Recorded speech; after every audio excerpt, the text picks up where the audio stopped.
Welcome back to the Two Pointers podcast. I'm Trevor Everett.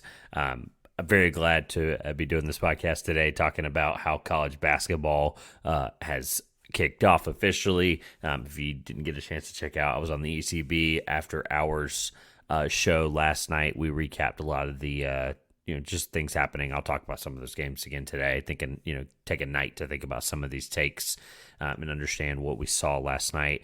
I had the pleasure of being in the building, Campbell versus Navy in Buies Creek, North Carolina. That was a lot of fun, getting to see one of the Patriots League's toughest teams against Campbell, who's first year in the CAA.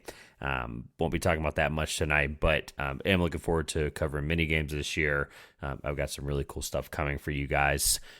Before we get into what did we learn from opening night of college basketball, I want to tell you guys to always remember, SeatGeek is the presenting sponsor of the Two Pointers podcast. Code 2Pointers, TWOPOINTERS. Get you $20 off your first purchase. SeatGeek's a really great interactive app as college basketball is kicking off. Some really ridiculously cheap tickets all throughout college basketball, all throughout the country. You can get $20 off your first purchase. Basically, you can go to a game for free. Man, if you haven't used it, sign up for a new email, SeatGeek.com. SeatGeek also does show you, for most stadiums and arenas throughout the United States, they show you your seat as well, like a view of your seat. And they're also able to get you a deal score to make sure you understand that if you're buying it from someone else, you want to understand that you're getting a good value and a good deal for your seat. So shout out to SeatGeek, $20 off your first purchase, code 2Pointers. That's always available for you. So a couple things. What did we learn, right? Thinking about college basketball and the fact that it's back. I mean, it's the best feeling in the entire world knowing that college basketball is back. I want to address, first of all, I know the whole, there was like 100 and something games and 70 of them were played, playing like Division II or lower opponents. But look, I have to make it clear. Last night's slate wasn't bad. All basketball is good basketball. Even despite St. Mary's 80-point win over whoever they played late at night there on the West Coast, late at night for us East Coast folks. But we learned a lot last night. Obviously, Kansas and Bill Self has mentioned yesterday in press conference that that was the best they had felt in a long time. Obviously, 40-point lead at one point at half, I think, against North Carolina Central. Duke beat Dartmouth 92-54. Purdue beat Samford, who was a tough Samford team last year, 98-45. But want to talk about some of the other things that happened overall that really had a significant impact on some things that I thought. Some of these may feel like overreactions, but just overall I want to play the game of what did we learn? What did we learn from last night's results as I'm recording this Tuesday, the day after November 6th there. This will not include your Auburn-Baylor matchup tonight. This will not include, really, and that's the marquee game today. We've got some other great stuff later this week that we'll talk about next week. Arizona-Duke, Buddy Field-Dexter will be in attendance for that this weekend. The Abilene Christian, I believe Wildcats or something of that nature. Abilene Christian, they beat Oklahoma State on opening night. I'll get a chance to see them up close in Raleigh against NC State later this week on Friday as well, the same time as Arizona Duke. So got a lot to catch up on this weekend, and we'll look forward to another good pod next week, hopefully. So what did we learn? I think we underestimated Oregon. Oregon, obviously talking with others around the college basketball community, it seemed like a lot of people were lower on Oregon and understanding what Oregon meant, losing Khalil Ware, obviously having N'Faly Dante. But we saw some guys that, people were making the comparisons to Baby Peyton Pritchard and some others. I'm not sure I'm there yet on some of those guys, but I think we underestimated how strong Oregon's front court really is, which I think this year in the Pac-12, we'll get to another Pac-12 team in a minute, what that would mean for the makeup of the Pac-12. Oregon, I think, provides immense versatility in the front court. Like that was something that stuck out to me. Obviously, there were some shooting woes from Georgia's side of things, but thinking through what Oregon put out there, they had N'Faly Dante and Biddle in the front court, and then they were able to bring in the freshman Kwame Evans Jr. He was awesome in just those 20 minutes. Showed some flashes, had a steal, had a block.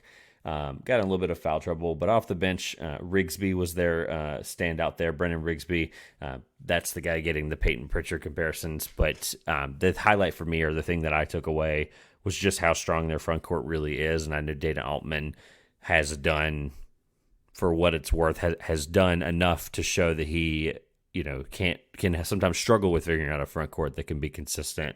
I think last year some of that does lean on some of the player and that responsibility. But N'Faly Dante, like I said, had a ridiculous game, 16 points, 21 rebounds, 15 of those were defensive, 2 assists, 2 steals with no blocks there in just 27 minutes. So N'Faly Dante obviously is going to be a focal point for both sides of the ball for Oregon. I admittedly was lower on Oregon. I liked the Georgia team better coming into this game. I picked Georgia with a 10-plus point win. But guys just struggled all over the place. I didn't really learn anything on the other side other than obviously Georgia's going to need to – sometimes it's as simple as this. When you shoot 33% from the field in 3, right, you're going to struggle. And obviously in a tougher SEC than really most other years, this is going to be a really awesome year for the SEC. Georgia's going to be right there in the middle of the pack, going to be in position to potentially upset a lot of teams. So they're going to have to obviously get some of that rust shaken off there. They've got a really, really unbelievable non-conference coming up here in a few weeks. They'll have the likes of Miami, Providence, Kansas State. Those two will play, Kansas State and Providence. They play the winner of that game in the Boca Raton, I believe the Bahamas tournament. And some others there later in the year. They think they've got Mount St. Mary's, Wake Forest. So Georgia's got a tough schedule ahead of them. Oregon was a really good test. I think that Mike White will have his team prepared to understand what they did, what they could do differently in this game. Mike White knows how to coach offense. I don't want to hear any of the stuff about that from last night's games. But I look forward to seeing how Biddle impacts the rotation a little bit more. He had 13 points, 9 rebounds, 5 of them being offensive. So really, really strong rebounding performance from Oregon, which is going to help them in Pac-12 play here in a few weeks. Next thing, Isaiah Collier is the real deal for a reason. We learned that obviously you can take these freshmen and have all these crazy expectations, but until we go out and see it on the floor, it's something that you have to taper your expectations, right? You have to take it with a grain of salt. When you think of the number 1 freshman coming into college basketball, Isaiah Collier was at the top of that list. Thinking about what USC is going to need from him in the backcourt with Boogie Ellis, we saw exactly what that's going to look like. He looked comfortable. He looked ready for the college game. Looked like there was very little adjustment for him there. Some guys are just built that way when it comes to that transition. He even said, I'm adjusting to the college game in the post game there. Right after the game, but 18 points, 6 assists, 3 rebounds, 3 for 3 from the free throw line, 1 for 3 from 3, and then 7-9 from the field. So just a super efficient, comfortable game, getting his feet wet and really showing what, as that premier player complementary to Boogie Ellis. This one was late at night, so I missed some of this game. Obviously, I know that Kansas State was without Tomlin, which we now know may be something shorter than 5 games. Until the legal stuff gets figured out, we don't know. And then they're going to be without Glover for 6 to 8 weeks. So they relied heavily on Tyler Perry and Arthur Kaluma. They also got a decent performance out of Cam Carter. Kansas State's got some things to work on, but Isaiah Collier is the real deal. I know Tyler Perry was one of the best defenders in Conference USA last year.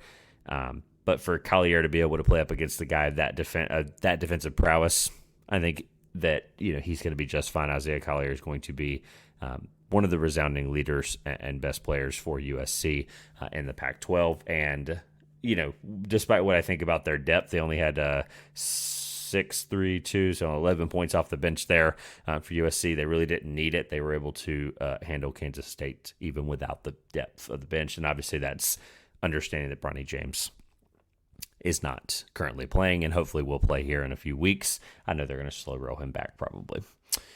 I mentioned Kansas State already a little bit, but we'll kind of touch on that. I think they're going to struggle without Glover and Tomlin. I I was higher on Kansas State, I think, than most, just for the sole fact of how much I enjoyed seeing Tyler Perry play last year and how much of a presence he was going to bring. Obviously not the same kind of passer that Marquise Noel was last year for Kansas State and Jerome Tang's offense, but what Tyler Perry provided as Conference USA's Player of the Year, one of the best defensive players, I thought he was going to be just a perfect mold and perfect fit for Kansas State's team. Obviously, not having Tomlin's going to hurt. Arthur Kaluma is going to have to score more than 6 points. He was 1 for 11 from the field and 0 for 5 from 3. You're going to have a better, consistent output from Arthur Kaluma. And, no Glover, no Tomlin. Kaluma is going to have to be the guy that steps up there. Kansas State, I think, has a little bit of a rocky road here. If they want any chance of beating Providence, Arthur Kaluma is going to have to be the guy that guards Bryce Hopkins, because assuming that Tomlin's not back for that game here in a few weeks there. I think that one's the second or third week in November. So I'm going to address the elephant in the room. JMU. The Sun Belt, aka the Fun Belt. Shout out to Sun Belt Syndicate. The Sun Belt had some really good performances last night, obviously headlined by James Madison going up against Michigan State, number 4 in the country, and getting the upset win.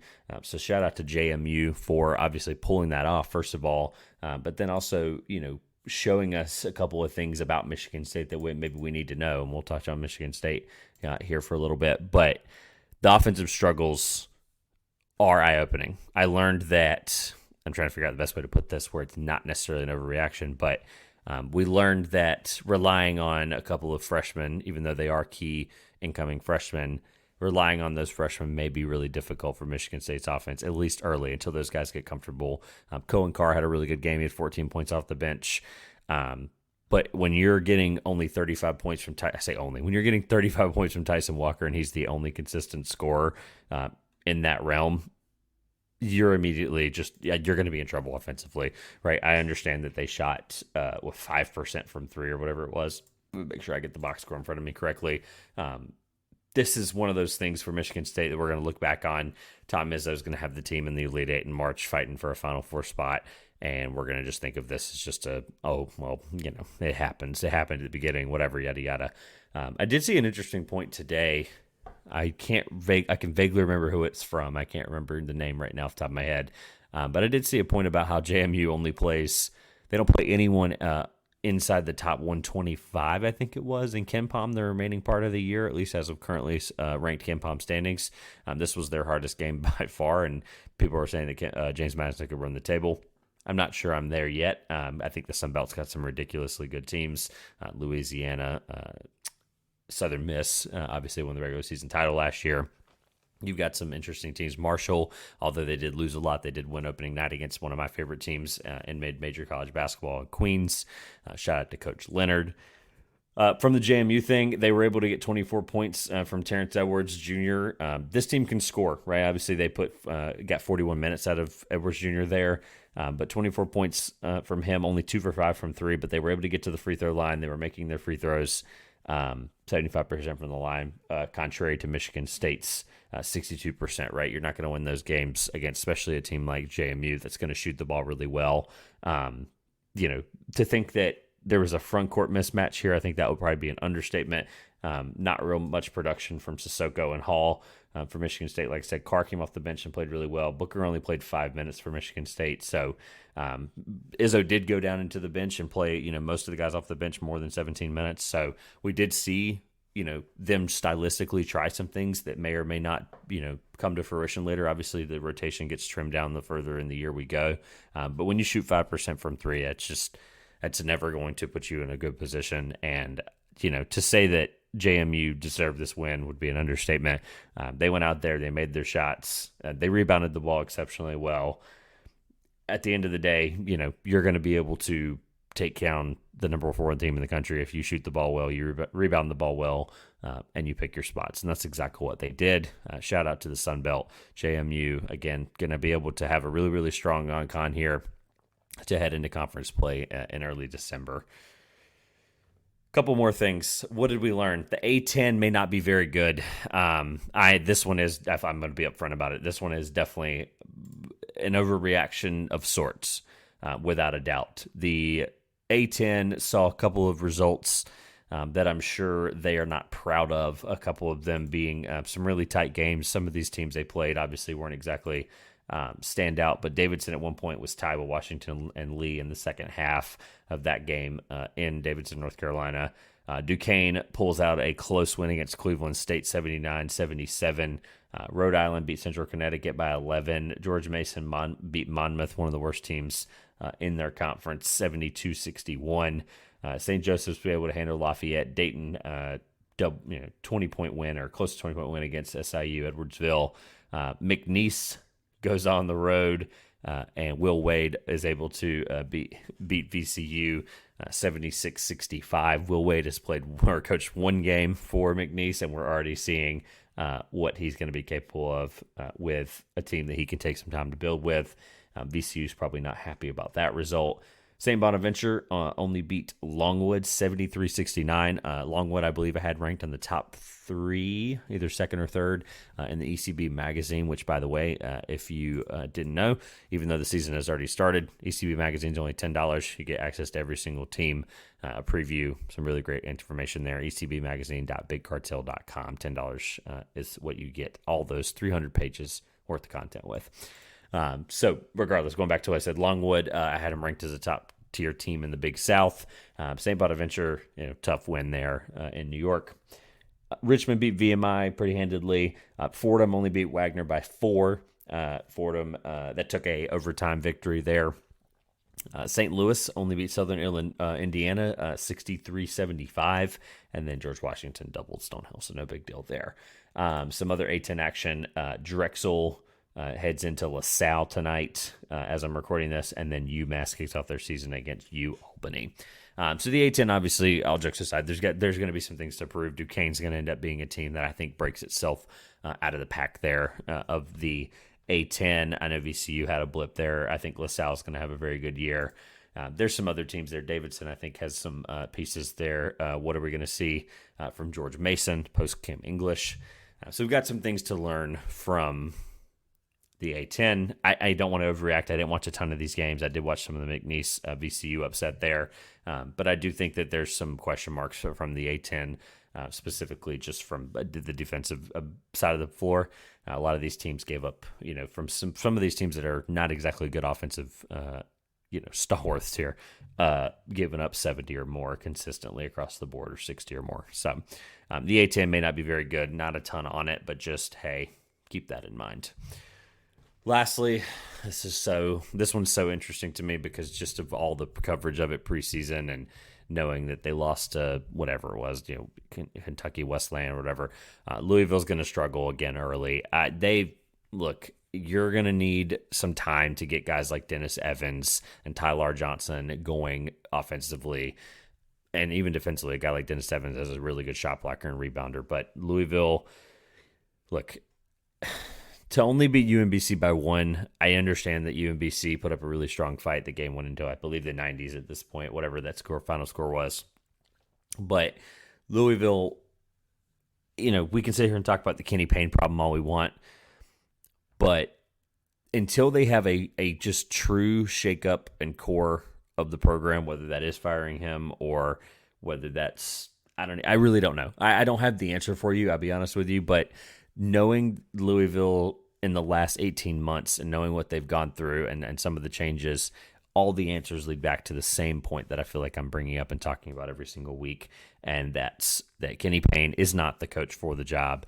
Talking about the talent and all the quotes, I get it, but what Kenny Payne brings offensively and defensively as a coach, X's and O's on the sideline, making adjustments, it was one of the reasons that they almost lost it to UMBC at the end there.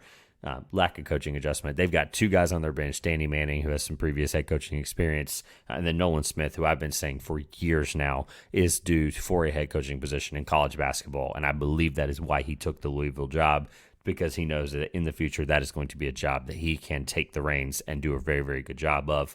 And at the rate Louisville's going, I don't think that Kenny Payne is the head coach after December 1st. So not much there. I know they had a pretty decent game from Mike James and some others, but if UMBC is a struggle game for them, they're definitely going to struggle here in a few weeks. I know their schedule kind of ranks up a little bit right before ACC play, but if they can't handle the likes of UMBC, I want to look at their non-con here.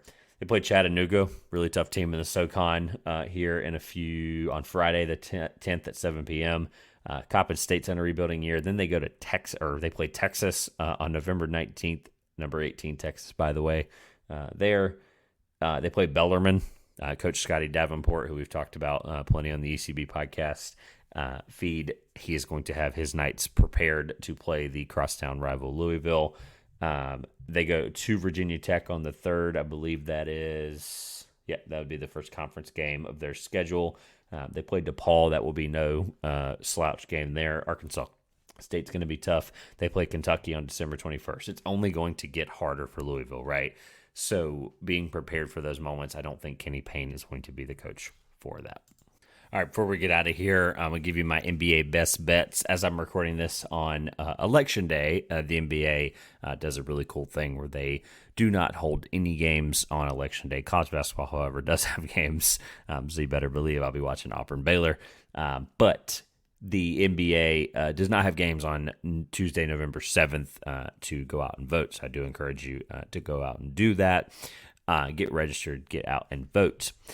The NBA resumes action on the 8th. I've got my two best bets currently on the season. We are 0-2. We'll go ahead and throw out the fact that I believe I had Charlotte last week against Houston. They dropped that one. And then I believed I liked Denver against Minnesota. We're 0-2 there. So why bet against the Nuggets, right? Nikola Jokic, they're going to be without Jamal Murray. I'll give you my first one there. Warriors at Nuggets. That's going to be your 10 o'clock game late there, and I believe that one's going to be on League Pass. Let me make sure I got that right. Nope, that'll be on ESPN. So ESPN, Warriors, Nuggets on 10 o'clock on Wednesday night. You got plenty of time to get this bet in. The line has moved a little bit. Right now it's currently at -3 Denver. This game's in Denver, but no Jamal Murray. He'll be out continuously now with the hamstring. Hope he can recover there quickly. But without him in this game against Steph Curry, who's been on fire lately, had multiple 30-plus point games. I believe he had a 40 bomb in there as well. I like the money line, plus 134. I like what the Warriors are bringing in right now. They're playing very, very well together as a team. They're getting a lot of great passing. I know they got bailed out with a rim at the rim call or touch by Draymond. Shocker, Draymond having a controversial call of some kind. But Warriors money line, you can't parlay it with my other favorite bet of this game. Unfortunately, shout out to FanDuel for these lines, but can't same game parlay this. But I think instead of trying to predict, is Steph going to score 20 or more, I don't think there's any value there, because I think he probably does. He's going to need it for them to win. Instead of trying to rely on 30-plus, obviously Jokic is going to have to increase his scoring output there. I like the value of Steph Curry being the game's highest scorer at plus 110. Again, can't parlay those together. You can get plus 134 around about there for Warriors money line. And then, like I said, no Jamal Murray. They're going to have to rely on Steph Curry to win this game, even without Jamal Murray out for the Nuggets. So plus 110 for Steph Curry to be the highest scorer. If you want to bet or take advantage of any new promotions, don't forget, you'll see it on the ticker if you're on YouTube. If you're thinking about getting into sports betting, taking advantage of some of these lines with FanDuel. FanDuel might not be available in your area like it is for me, but we do use FanDuel for the lines. You can go to signupexpert.com/TPP and sign up for any exclusive promotions on Sportsbook and daily fantasy sports in your area. Sign Up Expert helps curate all of the best deals for you, and as part of supporting the Two Pointers podcast, if you use my link, it does help support the show, and we greatly appreciate the support there. Signupexpert.com/TPP for your location and to be able to sign up for any daily sports, fantasy, and sports books in your area. So my first one, like I said, Warriors money line plus 134 or whatever it ends up landing at as you bet it. Plus 110 for Steph Curry to be the highest game scorer. The other one, sorry, Grayson here. Actually, this isn't bad. I still think the Thunder win this game probably. But Cavs are at the Thunder. The last time they played on October 27th, it was 108-105. Chet and Mobley's defensive ability will not cloud this game necessarily, but will give you enough of this game or provide enough of a X factor on this game that I think this scoring stays low. I know Donovan Mitchell's averaging 30 plus. I know Shea's having one of his best, starts to his career. Once again, I know he's under 30 points per game though, so obviously they're going to be relying on a lot of scores there. The Thunder that aren't named Shai Gilgeous-Alexander. I do think this is a strong defensive game once again, and if I'm wrong, I just think that the value of where they were last time, combining for just above, it was like 108, 105. So it's under 231. It's minus 110. Last time they played each other, it was, let me make sure I got the math right. It was 213, right? So I'm getting, almost 20 points worth of value there, where I still think the under happens, even if one of these teams has like 115, say, or say one of them holds them to 102, right? Well, you have some room on both sides of that number to where you're still needing almost a 20-point increase over last game. I know that can happen sometimes. Guys play each other again. They learn each other better. It was only a few weeks ago on the 27th, pretty early on in the season. But I do think, like I said, Chet and Mobley's defensive prowess in this game is going to keep me comfortable at that under 231. Again, minus 110. You can get that at FanDuel Sportsbook. Again, Sign Up Expert, don't forget, link in the top of the description, signupexpert.com/TPP. Thank you to Sign Up Expert for all Two Pointers podcast gambling shows and segments throughout this calendar year. All right. Kind of a shorter one again. I know the 30-minute pods have not been exactly the best. We're going to have guests rolling here again soon. I'm super excited to tell you guys I will be in Charleston, South Carolina for the the Shriners Children's Classic, Charleston Classic. The next weekend, actually. So the coming up weekend that we're going to have, I'll be in and out of town with some things. And then the following weekend, the Shriners Children's Charleston Classic, I believe is the proper wording. We'll be in town for that. If you guys are in Charleston, you want to come hang out at the game, meet me, say hello, watch the game. I'll be there as part of media. So I look forward to covering that. It'll be a lot of great time. Some of the best food in the world out there. I'm super excited to head back to Charleston again. I haven't been, I believe, since last year with my wife. So I'm looking forward to that trip. Continued college basketball coverage on the ground. Again, I'll be at Abilene Christian at NC State on Friday, November 10th. Arizona Duke is coming up this weekend. We have Auburn Baylor as I'm recording this. As you're hearing this on Wednesday morning, we will know the result of that game. If it is something worth of noting that I need to come on here, like if it's some ridiculous game, some kind of record gets broken, whatever, I don't know, you'll see that at the open, or you'll see that put in here at the end of the pod. But once again, just talking here for a few minutes, letting you guys know what's going on in and around college basketball for me. The NBA is continuing to roll. If you have any ideas for any segments or anything you'd like to see, again, guests are coming back on soon. I've got a couple of things planned. I've got some other shows I'll be appearing on, like the ECB podcast feed with Josh, Peyton, and Phil. If you want more content from me, that's where you can find it. You can always find any of my work at Trevor Everett or at 2 Pointers on all social media platforms. Don't forget the 2 Pointers, $20 off your first purchase, SeatGeek.com. Link at the top of the description. If you're going to any of these games, you get $20 off that first purchase. Cool. Again, I'm wrapping up here. I feel like a little quickly, but NBA just starting to get cranked and rolling. So, I'm still trying to formulate some thoughts on some teams and really get a grasp of what's happening. I don't want to overreact necessarily too early, but I've got some things brewing I want to do for the NBA. I'm going to go back and watch some games that I missed last week later on. Lakers-Miami was pretty tight there. I know, speaking of tight, Anthony Davis's groin is not something we want to be hearing about, the better part of 8 games in. So got a lot to follow, got a lot to cover. Again, happy college basketball returning. Super excited to have that back. Again, we will have more content coming out to you as soon as humanly possible over the next couple of days. There will be live podcasts from Charleston for some of those game recaps. St. John's, Wake Forest, North Texas, a lot of really great teams out there. This has been the 2 Pointers Podcast. I'm Trevor Everett. Thank you for watching. Thank you for listening.